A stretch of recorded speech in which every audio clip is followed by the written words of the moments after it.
The senator from Oregon. Mr. President, as Senator Klobuchar noted, Democrats and Republicans are here to talk about this critically important issue, and that is protecting the franchise for our people.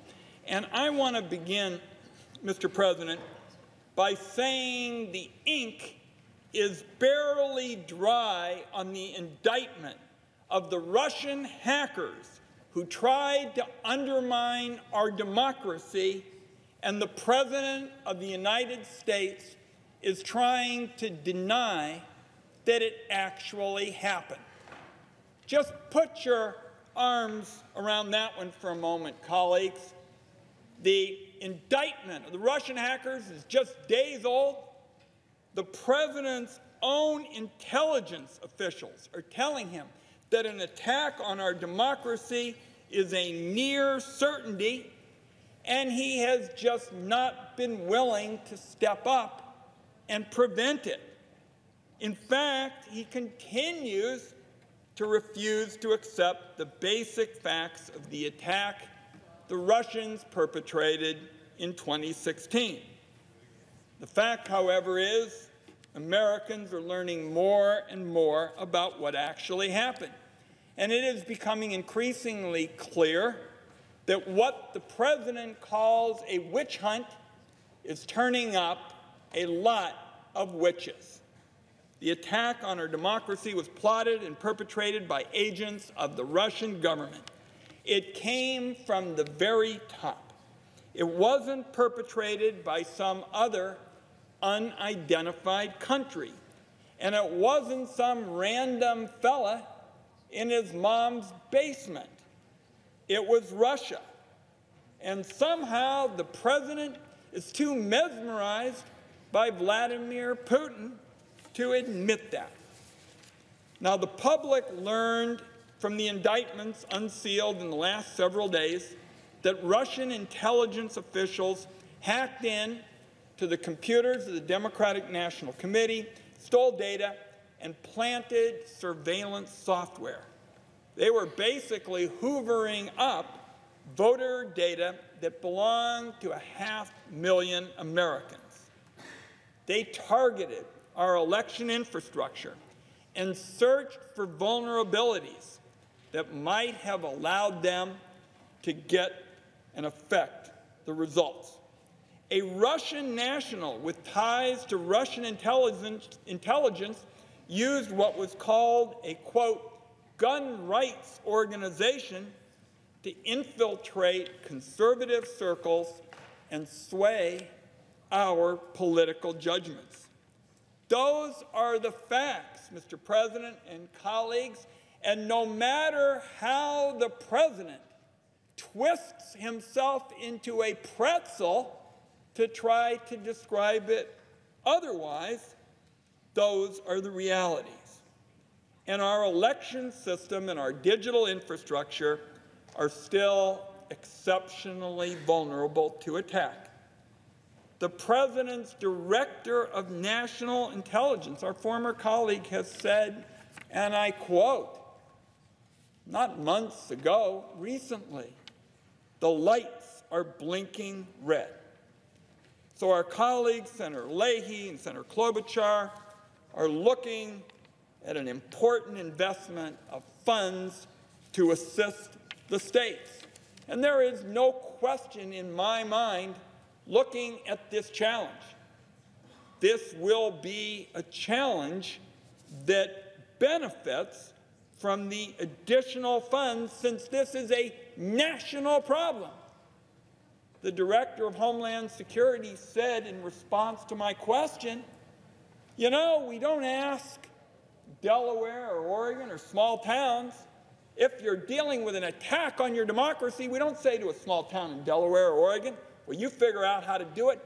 We treat it as something where we come together as Americans to tackle the problem.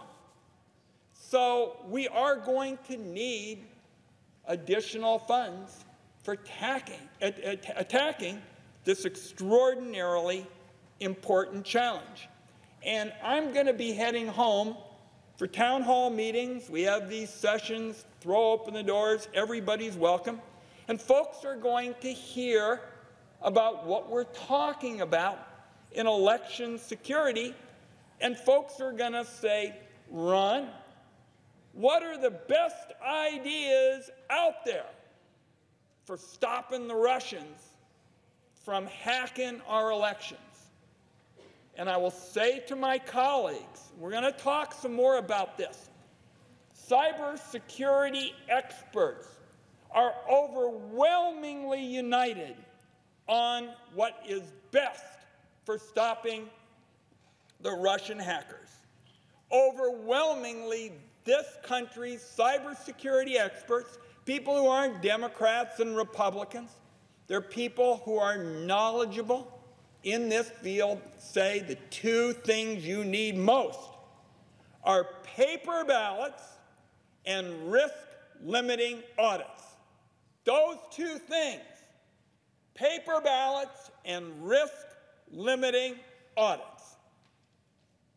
Tens of millions of Americans today have no choice but to vote on unsecured machines that might as well have the words scrawled on them, "Please hack me, comrade," in Russian.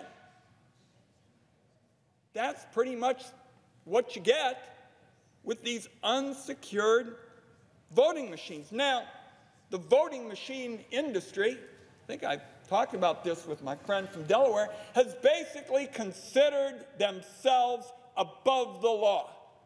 They have refused to share vital information about their operations with me, with the Intelligence Committee, even basic questions, what are really called issues relating to cyber hygiene.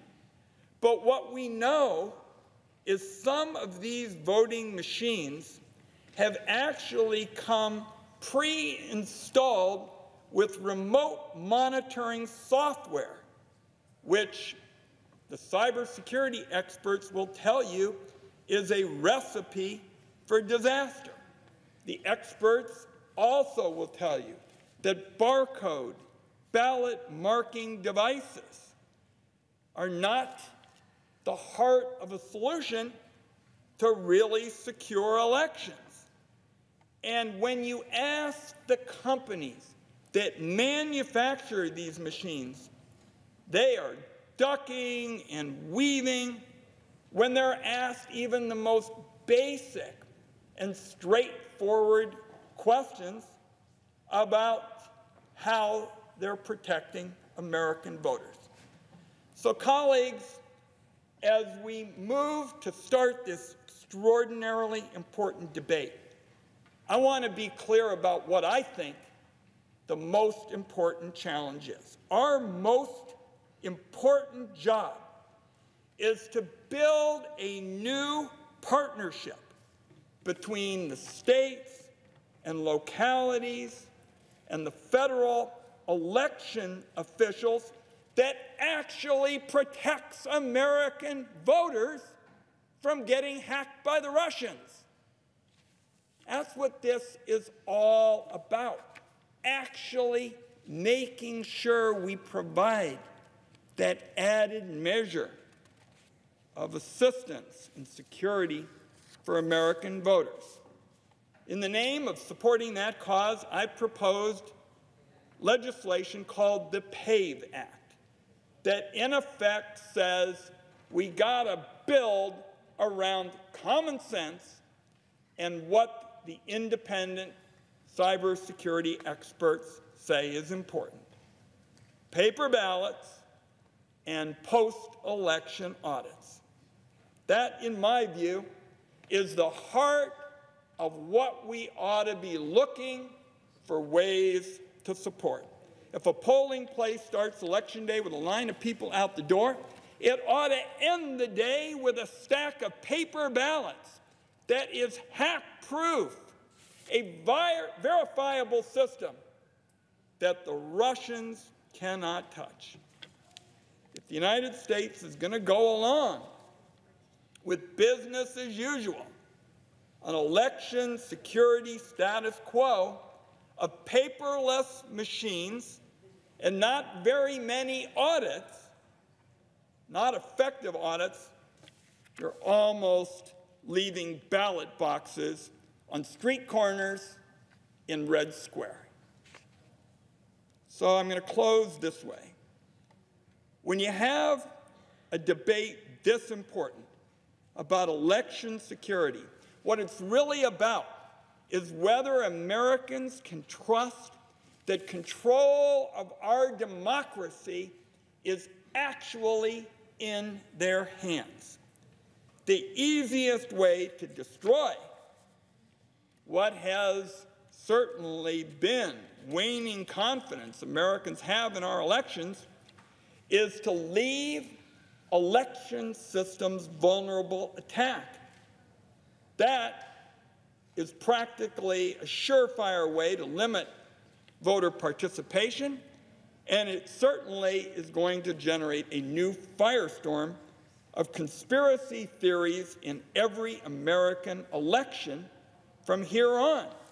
So what I'd say to my colleagues, and Senator Coons, who really is the gold standard for working with colleagues, trying to bring people together, find approaches that make sense for our people. He and I have talked. I think we've agreed we'll take a good idea from anywhere in sight.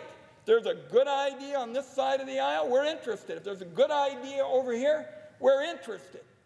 The good idea here in terms of protecting the votes of the American people who have been threatened by Russian hackers with the evidence as recently as a few days ago with the indictments. The best way, according to people who aren't in politics and are knowledgeable in the field, is to have paper ballots and risk-limiting audits.